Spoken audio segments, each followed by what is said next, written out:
20 जून 2020 रात के करीब 10:30 बजे रेल मंत्री पीयूष गोयल ने एक वीडियो ट्वीट किया। ये वीडियो आरआरबी गोरखपुर द्वारा निकाली गई असिस्टेंट लोको पायलट की भर्ती के बारे में था। असिस्टेंट लोको पायलट के 1681 पदों के लिए ये भर्ती 2018 में आई थी। जुलाई 2019 में इसका फाइनल रिजल्ट आया, लेकिन अब तक सारे अभ्यर्थियों को ज्वाइनिंग नहीं मिली है। ज्वाइनिंग नहीं मिली तो अभ्यर्थियों ने विरोध प्रदर्शन करना शुरू किया। इस मुद्दे को दी लल्लन टॉप ने प्रमुखता से उठाया, लेकिन भर्ती प्रक्रिया को पूरी करने के बजाय 20 जून को पीयूष गोयल ने वीडियो ट्वीट कर मीडिया संस्थानों पर भ्रामक जानकारी साझा करने का आरोप लगा दिया। पीयूष गोयल ने जो वीडियो ट्वीट किया है उसमें कहा गया है कि 1579 कैंडिडेट्स को फाइनली सेलेक्ट किया गया है। 1579 कैंडिडेट्स माने 1377 प्लस 202 के सिलेक्शन के बाद दी लल्लन टॉप ने भी अपनी स्टोरी में की है। वीडियो में 882 कैंडिडेट्स को अपॉइंटमेंट मिलने की बात कही गई है, जो कि सही है।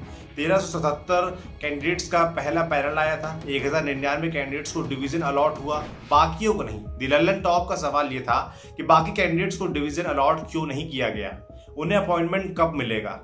वीडियो में यह भी कहा गया है कि नॉर्थ ईस्ट रेलवे ने अतिरिक्त वैकेंसी जारी की, जिसके लिए 4 अधिकारियों के खिलाफ अनुशासनात्मक कार्रवाई चल रही है। दी लल्लन टॉप ने भी यही बात लिखी है। रेलवे ने खुद लेटर जारी कर स्वीकारा है कि गलती से ज्यादा वैकेंसी जारी हो गई थी। नॉर्थ ईस्ट रेलवे गोरखपुर के सीपीओ शैलेंद्र कुमार ने भी फोन पर बात करते हुए इस बात को स्वीकार किया था। शैलेंद्र कुमार के मुताबिक वैकेंसी हमारे पास मार्च 2021 तक के लिए लगभग 900 पदों की थी। गलती क्या हुई कि 450 की वैकेंसी थी बनारस में और वो 2 बार फीड हो गई। इस तरह से 450 वैकेंसी बढ़ गई। अब जब वैकेंसी बढ़ गई है तो हमने बोर्ड को लेटर लिखा है कि वैकेंसी हमारे पास सरप्लस हो गई है। तो बोर्ड की ओर से कार्रवाई चल रही है। जिस स्टाफ ने गलती की है उसके खिलाफ भी विभागीय कार्रवाई हो रही है। यानी कि 3 परीक्षा, मेडिकल, डॉक्यूमेंट वेरिफिकेशन आदि भर्ती की पूरी प्रक्रिया हो जाने के बाद रेलवे ने यह कहा कि गलती से इतनी सीटों के लिए वैकेंसी निकल गई थी। हमारे पास इतनी सीटों के लिए वैकेंसी थी ही नहीं। एक बार सोच कर देखिए, कितना हास्यास्पद लगता है कि ये सरकार ने कोई वैकेंसी निकाली, उस पर एग्जाम करवाए, लोगों को सेलेक्ट भी कर लिया, लेकिन जब ज्वाइनिंग की बारी आई तो कह दिया गया कि गलती से वैकेंसी निकल गई थी, हमारे पास तो कोई सीट ही नहीं है। पीयूष गोयल ने जो वीडियो ट्वीट किया है उसमें सरप्लस हो रहे कैंडिडेट्स को दूसरे जोन में एडजस्ट करने की बात की गई है। ये बात दी लल्लन टॉप की स्टोरी में भी थी। दी लल्लन टॉप से बात करते हुए शैलेंद्र कुमार ने भी दूसरे जोन में कैंडिडेट्स को ट्रांसफर करने की बात कही थी। उन्होंने बताया था, हमारे पास 2 ही ऑप्शन है, या तो हम वैकेंसी रद्द कर दें या फिर किसी दूसरे जोन में इनको ट्रांसफर करें। पहला ऑप्शन सही नहीं है, क्योंकि इससे कैंडिडेट्स का नुकसान होगा, वैकेंसी रद्द नहीं की जाएगी। इसलिए हमारे पास जो सरप्लस कैंडिडेट्स हैं उन्हें दूसरे जोन में भेजने की बात चल रही है। इसके लिए हमने रेलवे बोर्ड को लेटर भी लिखा है, ये शैलेंद्र कुमार ने बताया था।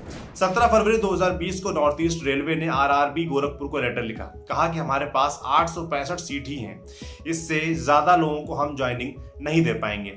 20 फरवरी को नॉर्थ ईस्ट रेलवे ने एक लेटर रेलवे बोर्ड नई दिल्ली को भी लिखा, कहा कि गलती से ज्यादा वैकेंसी निकल गई थी, सरप्लस कैंडिडेट्स को दूसरे जोन में समायोजित किया जाए, लेकिन 4 महीने बीत चुके हैं।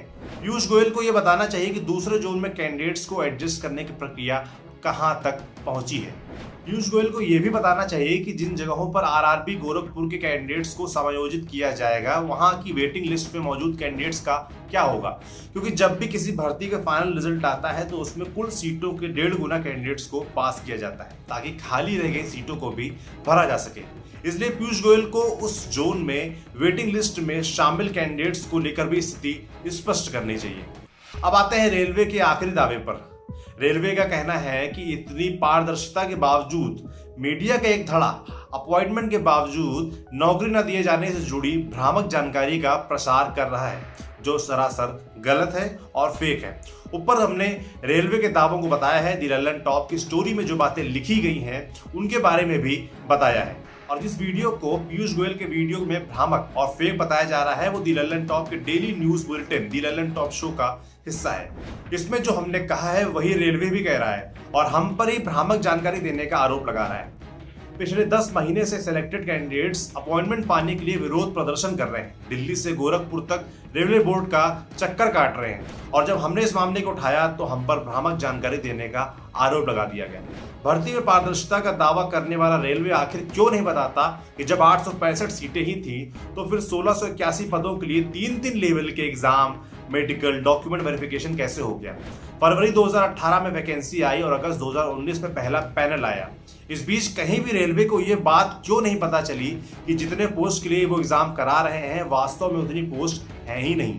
18 जून 2020 को रेलवे ने प्रेस विज्ञप्ति जारी कर विश्व की सबसे बड़ी भर्ती प्रक्रियाओं में से एक असिस्टेंट लोको पायलट और टेक्नीशियन की भर्ती को पूरा करने का दावा किया। लेकिन रेल मंत्रालय और पीयूष गोयल ये बताना भूल गए कि आखिर क्यों इसी भर्ती में कैंडिडेट्स को ज्वाइनिंग लेटर भेजने के बाद अंडर प्रोसेस कर दिया गया। ये मामला आरआरबी मुंबई का है, जहां कैंडिडेट्स को ज्वाइनिंग लेटर तक भेज दिया गया था, लेकिन ज्वाइनिंग से एक दिन पहले उन्हें ईमेल कर बताया गया कि उन्हें अंडर प्रोसेस कर दिया गया है।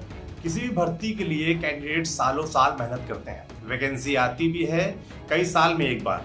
ऐसे में जब सारी प्रक्रिया पूरी हो जाए और उसके बाद ये पता चले कि वैकेंसी तो है ही नहीं या फिर सीटें गलती से बढ़ गई थी, तो ये एक क्रूर मजाक से ज्यादा और कुछ नहीं लगता।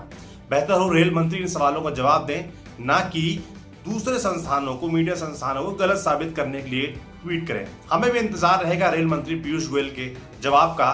आप देखते रहिए दी लंदन टॉप। शुक्रिया।